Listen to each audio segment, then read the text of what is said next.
नमस्कार, शाम के 7 बजने को हैं। आप सभी देख रहे हैं शंखनाद। मैं हूं आपके साथ चित्रा त्रिपाठी। आज शंखनाद इस सवाल पर कि क्या बीजेपी को बंगाल में अपना चेहरा मिल गया है, क्या बीजेपी ने बंगाल के लिए सीएम उम्मीदवार चुन लिया है।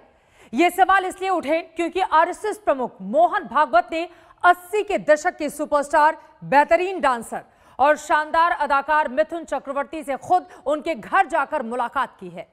हालांकि मिथुन ने अभी किसी भी तरह की राजनीतिक बातचीत होने या करने से इनकार कर दिया, मगर मुलाकात के बाद मिथुन मुस्कान सवालों को बल दे रही है और मिथुन के चाहने वालों को उनके सिग्नेचर डायलॉग की याद दिला रही है।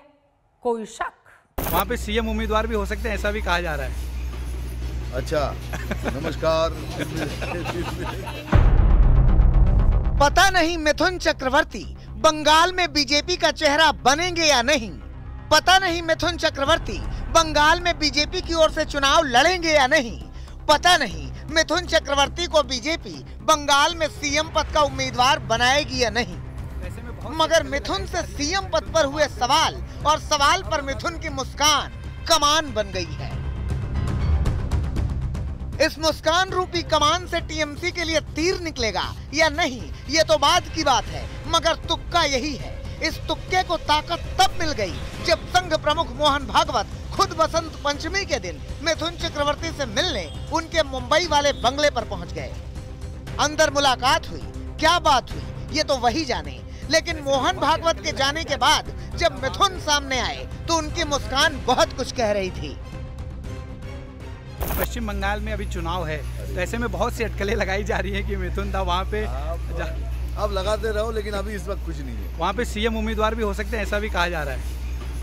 अच्छा, नमस्कार। हालांकि मिथुन चक्रवर्ती ने यह साफ कर दिया कि मोहन भागवत का उनके साथ रिश्ता आध्यात्मिक है। मेरे साथ उनका एक स्पिरिचुअल रिलेशन है और बहुत गहरा रिलेशन है स्पिरिचुअल। वो पहले से ही एक बात हुई थी कि एक बार मुंबई आया तो आप मेरे पे घर आऊँगा, तो ऐसा हो गया कि मैं लखनऊ में शूटिंग कर रहा था, वापस आया, वो भी बम्बई में थे, तो मतलब ऐसा हो गया कि जुड़ गए हम, तो इसलिए आए। और जब घर आए किसी को इससे अंदाज़ा लगा लीजिए कहीं ना कहीं तो मुझे प्यार तो करते ही होंगे और फैमिली को बहुत प्यार करते हैं। फिर आए, बोला कि नागपुर सबको लेके आओ, तो इसीलिए एक ही बात है और कुछ नहीं। ब्रेकफास्ट किए, कोई नो राजनीति नथिंग, इसको जोड़िए माते। मिथुन चक्रवर्ती बंगाल के लिए कल भी सुपरस्टार थे, आज भी सुपरस्टार हैं। हार्डकोर नक्सली रहे, हार्डकोर वामपंथी रहे, जबरदस्त डांसर रहे, 80 के दशक के सुपरस्टार रहे। बंगाल की जनता के दिलों पर मिथुन ने बरसों बरस राज किया और एक दिन टीएमसी के हो गए। टीएमसी ने मिथुन को राज्यसभा का सांसद बनाया, लेकिन मिथुन को राजनीति रास नहीं आई। अपना कार्यकाल खत्म होने के पहले ही मिथुन ने संसद की सदस्यता से इस्तीफा दे दिया और कुछ दिनों बाद टीएमसी को भी नमस्ते बोल दिया। अब एक बार फिर मिथुन का नाम बंगाल की सियासत में गूंजा है। सवाल उठने लगे हैं कि क्या बीजेपी को बंगाल में जिस चेहरे की तलाश थी वो मिथुन ही है। मैंने कहा ढेर सारे नेता है, यहाँ का मुख्यमंत्री बंगाल का धरतीपुत्र ही बनेगा। मिथुन का अपना अंदाज है, ये अंदाज बंगाल की जनता के मन में धंसा हुआ है। जाहिर सी बात है कि अगर मिथुन बीजेपी में आए और बीजेपी की बल्ले बल्ले हो जाए तो आश्चर्य नहीं होना चाहिए। कोई शक? मुंबई से सौरभ वक्तानिया के साथ आज तक ब्यूरो। तो क्या बीजेपी को उसका चेहरा मिल गया है बंगाल के लिए? इसी बात को लेकर चर्चा हम करेंगे। टीएमसी और बीजेपी से खास मेहमान होंगे, लेकिन उसके पहले आपको एक और रिपोर्ट दिखाते हैं। एक और बीजेपी में सीएम के चेहरे को लेकर अटकलबाजियों का दौर चरम पर है, तो वहीं पश्चिम बंगाल में हिंदू वोट बैंक की लड़ाई तेज हो गई है। पार्टियां भगवानों में बढ़ गई हैं। दुर्गा और राम को लेकर शुरू हुई सियासी जंग अब सरस्वती पर आ गई है और आज पश्चिम बंगाल के पंडाल चुनावी अखाड़े में तब्दील हो गए।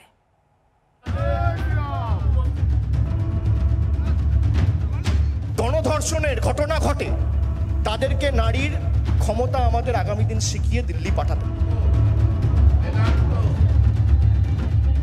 उन्होंने सरस्वती पूजा बंद करके जो पाप किया है ना, उसका प्रायश्चित करा है। दुर्गा पूजा का विसर्जन में बाधा डाल के जो पाप किया है, इसलिए दुर्गा दुर्गा कर रहे हैं। আমি কোনো বিজেপি নেতার থেকে তো সার্টিফিকেট নিতে যাব না। ফুলবেড়িয়ায় সরস্বতী পুজো করতে গেলে ছাত্রছাত্রীদের পথ অবরোধ করতে হয়।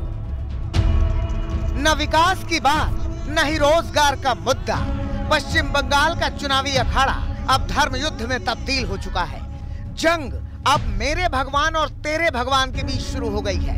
दुर्गा और भगवान राम को लेकर जारी खींचतान अब सरस्वती पूजा तक पहुंच गई। बसंत पंचमी की पूजा और झांकियों ने सियासी रंग ले लिया। मां सरस्वती के दरबार में नेताओं का तांता लग गया तो वहीं जुबानी जंग तेज हो गई। सरस्वती पूजा बंद करके जो पाप किया है ना उसका प्रायश्चित कर रहे हैं। दुर्गा पूजा का विसर्जन में बाधा डाल के जो पाप किया है इसलिए दुर्गा दुर्गा कर रहे हैं। माँ दुर्गा इनको वरदान नहीं करेगी। सरस्वती का बंगाल में सैकड़ों साल से पूजा होता है, घर घर में होता है, मंदिर में होता है, क्लब में होता है, हर स्कूल में होता है। कई स्कूलों में आज सरस्वती पूजा बंद हो गया है इनके चलते। বলছেন তারা পুজো সম্বন্ধে কিছু জানে না। তৃণমূলের নেতা দেখুন, আমি নিজের দিয়ে বলতে পারি, আমি তো ছোটবেলা থেকে পুজোর সঙ্গে যুক্ত আছি। আমি কোনো বিজেপি নেতার থেকে তো সার্টিফিকেট নিতে যাব না। हुगली बीजेपी और टीएमसी के बीच सरस्वती पूजा का अखाड़ा बन गई।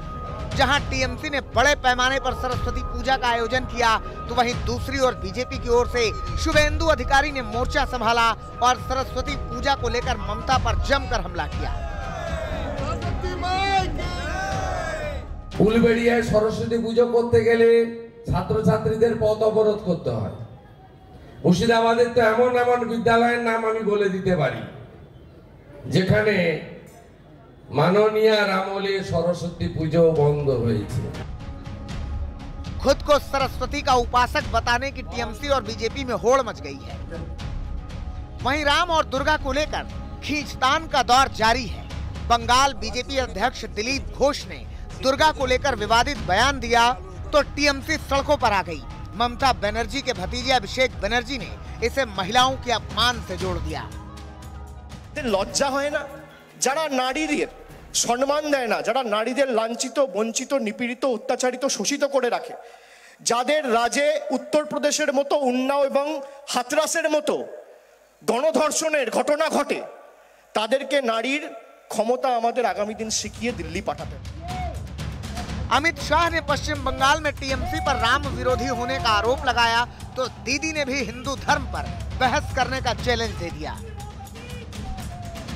आपको तकलीफ होती है क्योंकि आपको तुष्टीकरण कर एक वर्ग विशेष के वोट चाहिए। क्यों भाई इनके वोट नहीं है क्या? ये सभी तो जय श्री राम बोल रहे हैं। मैं आपको वादा कराता हूं चुनाव समाप्त होते ममता दीदी भी जय श्री राम बोलती हो जाएगी, आप चिंता मत करिए।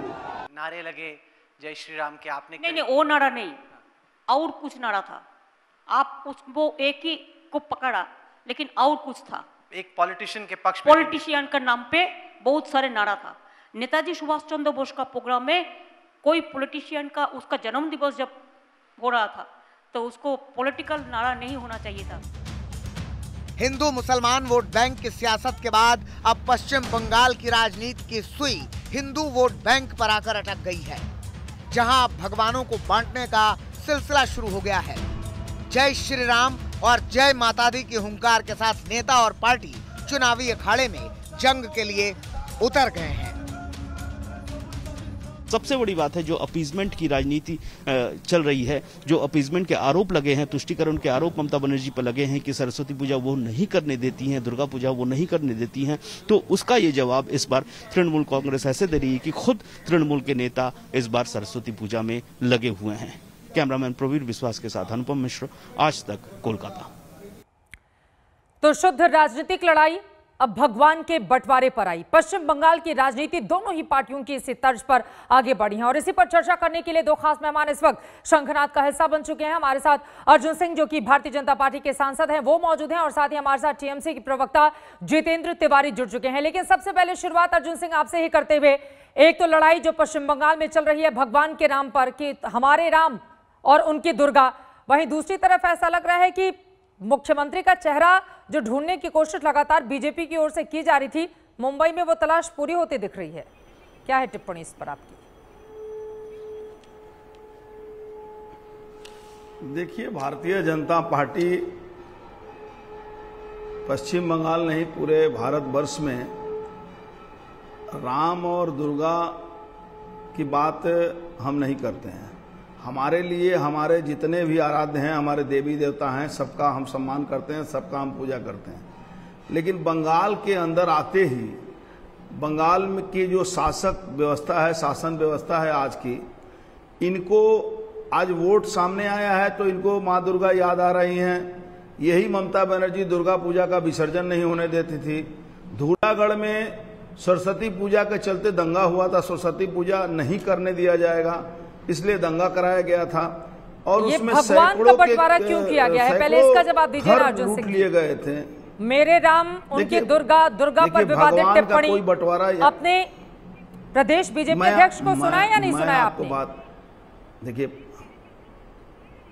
नहीं, मैंने बहुत अच्छे से सुना है, आप शायद समझ नहीं पा रही हैं उनका वक्तव्य। भगवान राम ने अकाल समय में जब श्रीलंका में जब आक्रमण करने जा रहे थे रावण के खिलाफ में, उस समय अकाल बोधन करके उन्होंने माँ दुर्गा की पूजा की थी।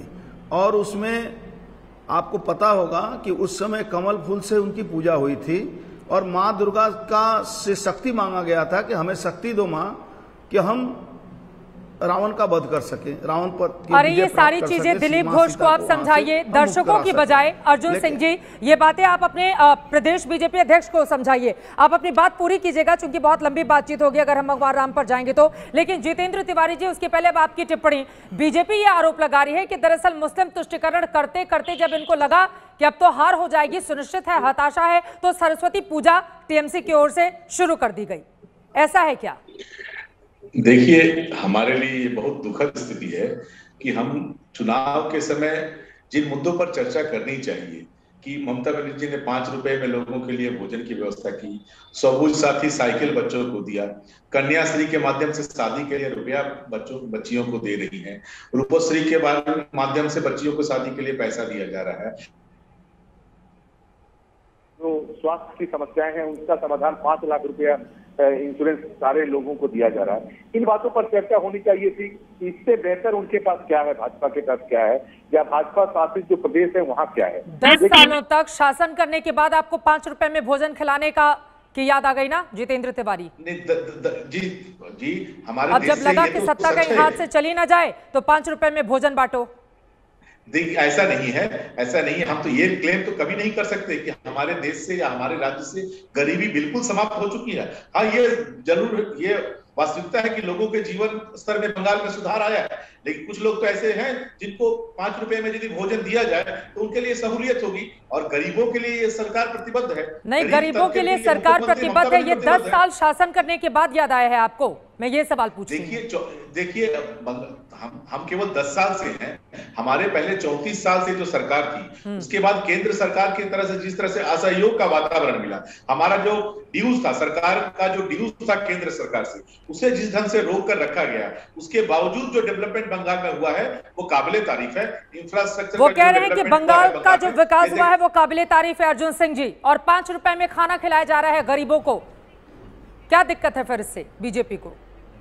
हमारे भाई जितेंद्र तिवारी जी आज से 1 महीना पहले आसनसोल का डेवलपमेंट का पैसा नहीं दिया गया था, इसके लिए वो पार्टी छोड़ने की बात कर रहे थे और ममता बनर्जी के खिलाफ बात कर रहे थे। अभी उन्होंने पूरा बंगाल में डेवलपमेंट की बात कह दी।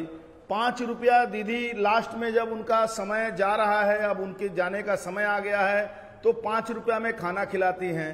दीदी यही कुछ दिन पहले से बोलती थी कि 2 रुपया में मैं राशन फ्री देती हूँ, 2 रुपया लेती हूँ। 10.5 करोड़ लोगों को उन्होंने राशन देने की व्यवस्था की है, जबकि बंगाल में 6.5 करोड़ लोगों के पास राशन कार्ड है।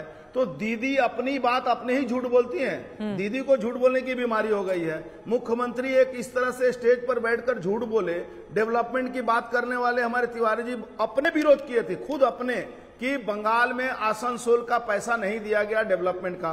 कलकत्ता में जो ब्रिज बनता है, ब्रिज बनने के पहले टूट जाता है। तो डेवलपमेंट का सिर्फ इलेक्शन के समय ही दीदी को याद आ रहा है। ठीक है, 5 रुपया का खाना जितेंद्र तिवारी जी खिलाएंगे। वो कह रहे हैं कि आप खुद ही टीएमसी छोड़ने वाले थे और आसनसोल के लिए बहुत मिन्नतों के बाद पैसा मिला आपको। 5 लाख रुपया क्यों नहीं आप आयुष्मान भारत में आपने दिया था? मैं बहुत विनम्रता के साथ अर्जुन सिंह जी से पूछना चाहता हूं, मेरे बड़े भाई हैं, क्या वो ये कह रहे हैं कि भारतीय जनता पार्टी यदि सत्ता में है तो 5 रुपए में खाना बंद कर दिया जाएगा, मुफ्त में जो राशन मिलता है वो बंद कर दिया जाएगा, बच्चियों को जो साइकिल मिलता है वो बंद कर दिया जाएगा, हेल्थ इंश्योरेंस सबूत साथी के माध्यम से रुपश्री का जो पैसा दिया जाता है वो बंद कर दिया। क्या आप ये कहना चाह रहे हैं ये सारी योजनाएं गलत है? सबूत साथी का पैसा आप ये बंद कर देंगे? क्या आपने कहना चाह रहे हैं कि आपसे बंद कर देंगे? मैं सोशल जस्टिस इंपावरमेंट कमेटी का मेंबर हूं और जो जगजीवन राम के नाम पर जो जितना क्या नाम है बच्चों के लिए जो रहने की व्यवस्था है, छात्रावास की व्यवस्था है, SC ST का पैसा ममता बनर्जी केंद्र से लेकर, ये बातें सुनने में तो बहुत अच्छी लगती हैं दोनों ही नेताओं की, लेकिन हकीकत में ये जमीन पर कितनी उतरती है ये वहाँ की जनता भी देख रही है। अब वक्त की कमी है, आपस में नहीं लड़ते हुए अर्जुन सिंह जी, एक जल्दी से शुरुआत में ही मैंने आपसे सवाल पूछ लिया था लेकिन आपने जवाब नहीं दिया। मिथुन चक्रवर्ती क्या भारतीय जनता पार्टी के मुख्यमंत्री पद के उम्मीदवार होंगे? क्योंकि मिथुन मुस्कान के साथ मिथुन दास सामने आए हैं, तो मिथुन चक्रवर्ती को लेकर जो मुलाकात हुई है क्या बात हुई बताइए जरा दर्शकों को। मुस्कान से जैसे आपको संदेह हो रहा है, मुस्कान से सारे बंगाल के लोगों को भी संदेह हो रहा है, लेकिन ये तो मिथुन चक्रवर्ती जी बोल सकते हैं क्योंकि बंगाल में उन्होंने एक बार TMC के राज्यसभा का मेंबर भी हुए थे, लेकिन ममता बनर्जी के चलते उनको छोड़ के चला जाना पड़ा था। और आज हमारे होंगे या नहीं होंगे अर्जुन सिंह जी, बीजेपी ज्वाइन कर रहे हैं नहीं ज्वाइन कर रहे हैं, एक लाइन में? देखिए मैं इस बारे में नहीं, मैं इस बारे में बात नहीं बता सकता हूं, अभी मना किया गया, जानकारी नहीं है। और ये दो आदमी जो व्यक्ति के बीच में ये बात हुई है उसकी जानकारी हम कैसे रख सकते हैं? चले ठीक है अर्जुन सिंह जी, आपका जितेंद्र तिवारी आपका बहुत शुक्रिया शंखनाद का हिस्सा बनने के लिए। उम्मीद यही है कि पश्चिम बंगाल को लेकर जो बातें तमाम राजनीतिक दलों की ओर से की जा रही हैं, कम से कम जो भी चुनाव जीते आखिर में विकास की वो बातें उन लोगों को याद रहे। लेकिन मौजूदा दौर में वहां पर राजनीति इस वक्त भगवान के बंटवारे को के मद्देनजर आगे की ओर बढ़ती हुई दिखाई दे रही है। एक तरफ राम है, दूसरी तरफ मां दुर्गा है। इस खबर पर लगातार रहेगी आज तक की नजर। एक छोटे से ब्रेक के बाद हम फौरन लौटेंगे शंखनाद में। अभी के लिए बस इतना ही, आगे खेल की खबरें विक्रांत गुप्ता के साथ जरूर देखिएगा। देखते रहिए आज तक।